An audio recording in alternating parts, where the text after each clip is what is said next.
ভরাটের ছবি আপনাদেরকে বহুবার দেখিয়েছি, আর এবার পুরুলিয়া থেকে যে ছবি সামনে উঠে আসছে, পুকুর ভরাটের অভিযোগ করছেন স্থানীয়রা। দেখুন সেই ছবি।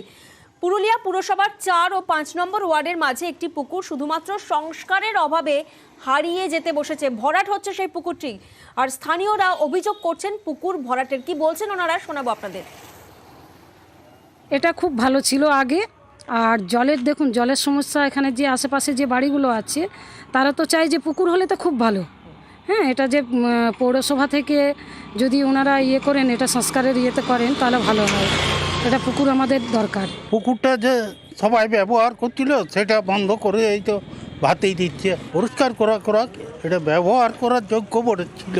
স্থানীয় কাউন্সিলরের তো এইখানেই বাড়ি, এইদিকে আসা যাওয়া করতেও দেখেনি।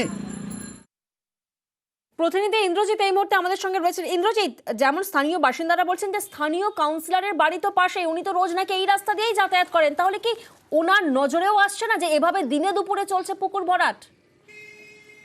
দেখো প্রিয়াঙ্কা, এই বিষয়ে আমরা স্থানীয় কাউন্সিলরের সাথে কথা বলেছিলাম, তিনি বিষয়টি মেনে নিয়েছেন এবং সেখানে যে পুকুর ভরাট হচ্ছে তিনি সেটাও মেনে নিয়েছেন। এবং এই পুকুরটি রয়েছে 4 নম্বর ও 5 নম্বর ওয়ার্ডের মাঝামাঝি, এবং এদিকে হেটেল বাঁধ বলে সাধারণ মানুষরা জানে, এলাকার বাসিন্দারা। এবং এলাকার বাসিন্দাদের একটাই দাবি যে যেহেতু পুরুলিয়াতে পানীয় জলের সংকট হয়, ফলে স্বাভাবিকভাবেই এই ধরনের কাউন্সিলর কি বলছেন শোনাবো আপনাদের।